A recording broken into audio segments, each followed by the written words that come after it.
Hey y'all, welcome to another round of astronomy. And yeah, let's get going. What we'll start off with is the star chart. Okay? Now, don't freak out. Okay?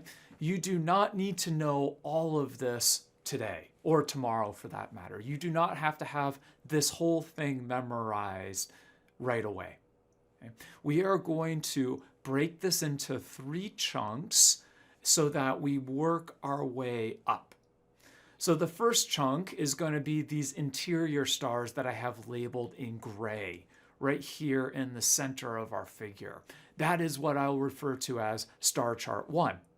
Then we will use star chart 1 and navigate outwards to these blue labeled objects, which I'll refer to as star chart 2.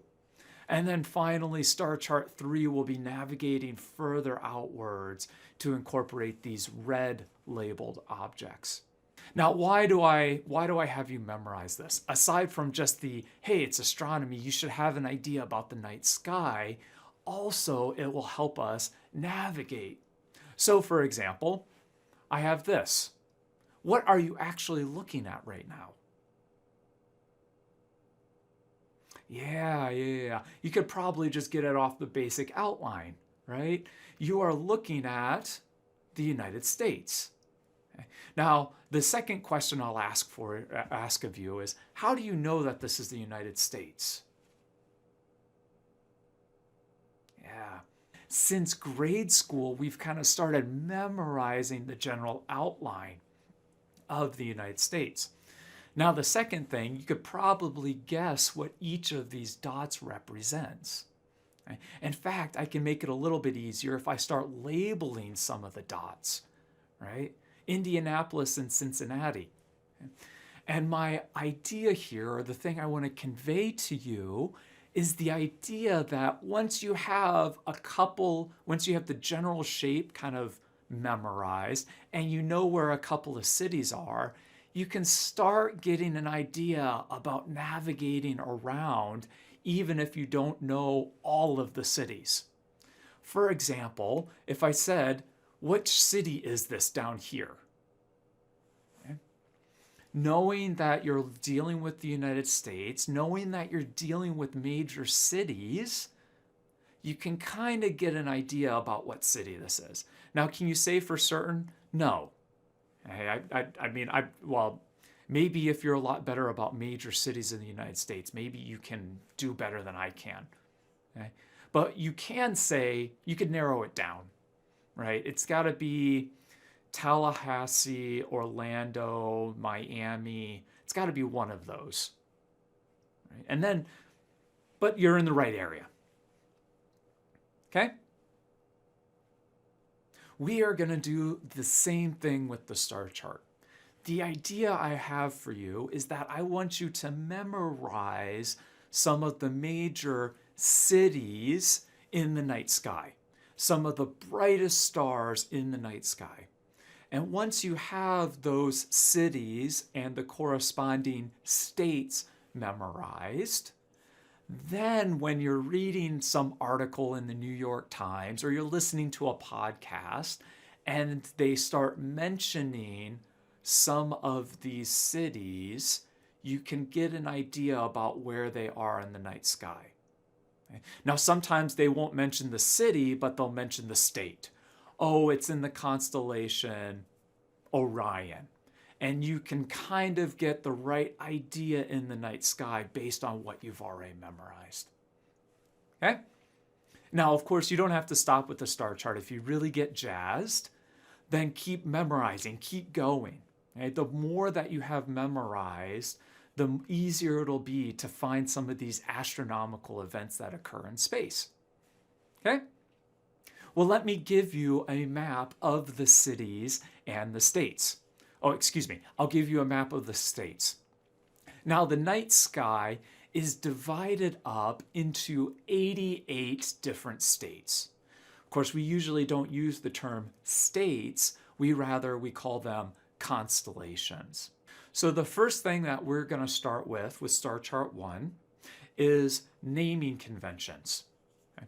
So displayed for you here, I have one constellation. It's known as Ursa Major, or if you prefer, the Great Bear. So we can go from Latin, I think it is, to English.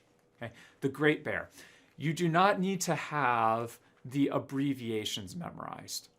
That being said, you can usually look at the abbreviation for a constellation and have a pretty good idea about what they're talking about. Okay? So Ursa Major, UMA, and displayed for you here, I've taken this star chart from the International Astronomical Union, okay, the IAU. They are the authoritative body when it comes to naming objects in space. I believe the IAU was formed somewhere around the 1920s, and they formally defined the boundaries of the constellations. And we'll see why that's important coming up. So, Star Chart 1 starts off with the Big Dipper, the Great Bear, Ursa Major. Within Ursa Major, there is the Big Dipper. These are the 7 brightest stars within the constellation. And the naming convention here, when you look at a star chart, is that you label the brightest star, visually speaking, is Alpha, the Greek letter Alpha. So we're borrowing this naming convention from ancient Greece. The second brightest star, Beta. Third brightest, etc., etc. So it's essentially the ancient Greeks looked at a star and said, that one's the visually brightest, I'll call it A. And then B, and then C, D, E, and F. Astronomers are a very creative bunch, as you can probably imagine. Okay, so we're going to start off with the Big Dipper. It is sometimes known as an asterism. It is not a formal constellation, but rather a small subset of stars from a constellation. Now, I refer to the Big Dipper as the night sky signpost. So, to find the Big Dipper, the first question is you need to look north. So stop for a moment, think about where you're sitting, think about your orientation, and point north. You got it? I'm pointing north right now from my office. Okay? You need to look north in order to see the Big Dipper. So long as you're located in the northern hemisphere, and I'll be more specific, within the continental US, you should be able to see the Big Dipper. It will always be above the horizon after dark. For this class, it depends. If it's in the fall, it'll be basically on the horizon, pretty much flat. If you're in the winter, it's going to actually be kind of like it's pouring out onto the horizon, and it'll be something like at the 1 or 2 o'clock position. Okay? So its handle's going to be pointing downwards to the horizon, and the bull's going to be kind of almost tipping over. Okay? Good so far? Okay. So if you're sitting at Hanover, I'll draw it in, but the Big Dipper, here's our horizon. And north would be kind of like looking towards, if you're on the proper campus, you're looking kind of towards the football stadium. If you're past the football stadium, you'd actually have something like you're looking towards Madison, and that the McDonald's and the BP station are going to be off to your left. Okay? Good. So first of all, we have to look north and locate the Big Dipper. Now let's go ahead. I've taken the Big Dipper, the brightest stars. Now the next thing I need to highlight for you is how are we going to navigate? How are you going to go outside, which you should be doing, and find the Big Dipper and locate the rest of these stars? So I'm going to give you a handy measurement device. Okay? Your hand. Okay? So first off, we're going to start off with the Big Dipper, And the two stars that are on the bowl, the two stars right over here, not where the handle attaches to the bowl, but the two stars on the bowl away from the handle. Okay? Those are referred to as the pointer stars. And we use those two stars to navigate to what we call the North Star, or Polaris. It's found in the constellation Ursa Minor. And as I've highlighted before, you need to know both the name of the star and the constellation in which it is found, and roughly its approximate location. Okay. So we'll travel to Polaris. It's in Ursa Minor.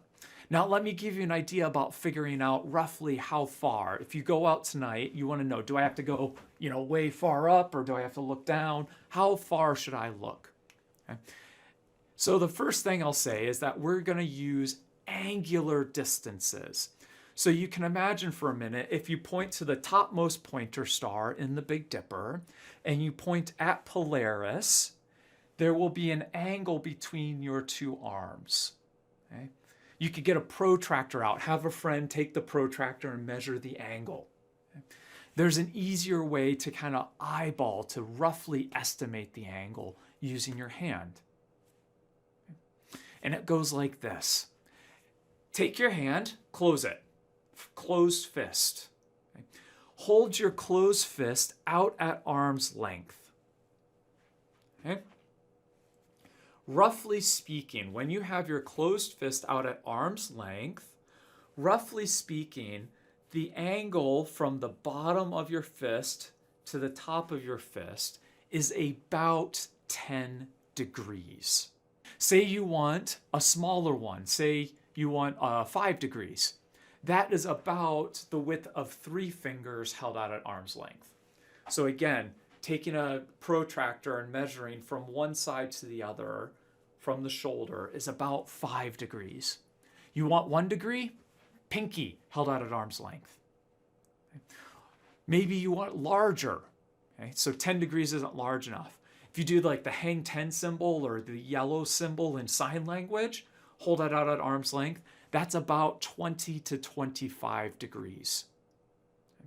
So to give you an idea, the Big Dipper, when you're trying to find it, it is going to be about 25 degrees in angular size. From one star of the Big Dipper to the other star, from one side to the other, is about 25 degrees. So if you're going out at night and you say, I think that's the Big Dipper, I think I see it, one of the things that you should double check is it roughly the size that I expect it to be, okay, in terms of angles. Okay? Good. So, to find Polaris, it is an angular distance of about 30 degrees. So you go from the top pointer star, you've got the right direction, and go either the hang 10 symbol past the top star of the pointer stars, or what I prefer to do is I'll stack 3 fists. I'll start with the top pointer star. I know which direction I have to go, and I'll just stack 3 fists. And after you do that, this is a rough approximation. Once you've gone about 3 fists above the top pointer star, start looking for the brightest star in that area. That will be Polaris. Okay? It's not like, wow, look at it. It's not like really, really bright, but it will be the brightest star in that part of the night sky. Okay? Now, Polaris is on your star chart, not because it's particularly bright, but because of its location. It's the #1 rule of selling houses. Location, location, location. That is why Polaris is on your star chart. And we'll examine that a little bit more when it comes to our labs. Okay?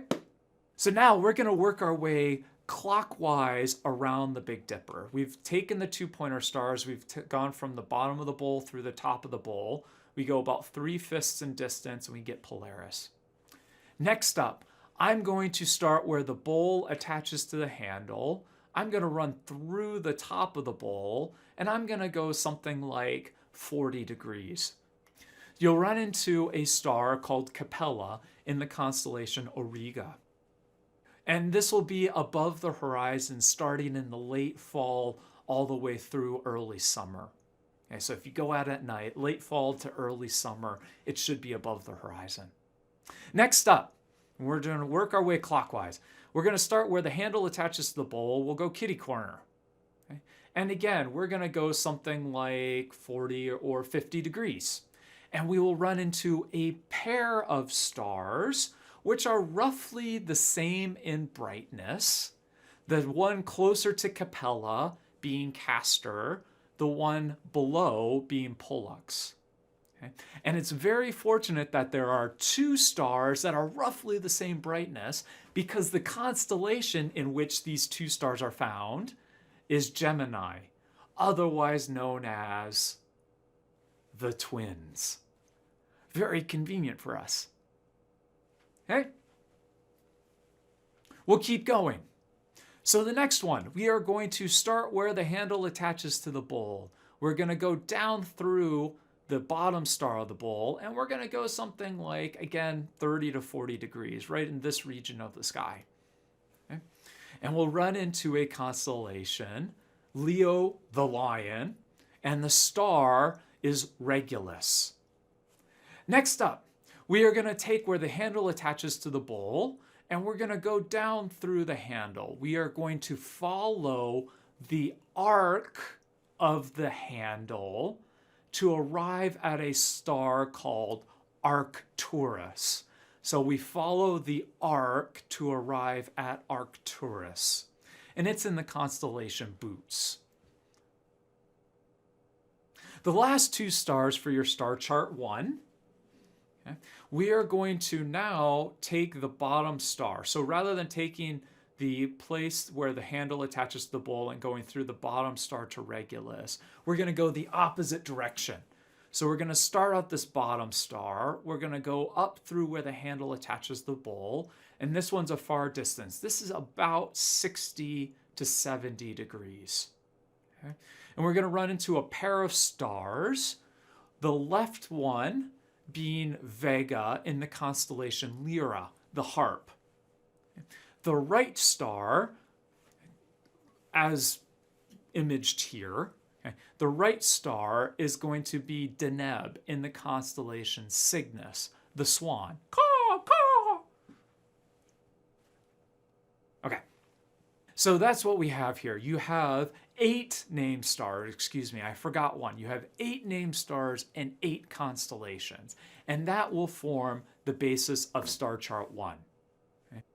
These are also what are referred to as navigable stars. These are stars that seafarers can use in order to navigate their ships. Okay? So cool, stay tuned. That's all I have for you today. That's just a short lecture, just getting you the star chart, getting the measurements, getting some of the naming conventions down. So I thank you for your attention. Keep up the good work. I'll see you next time.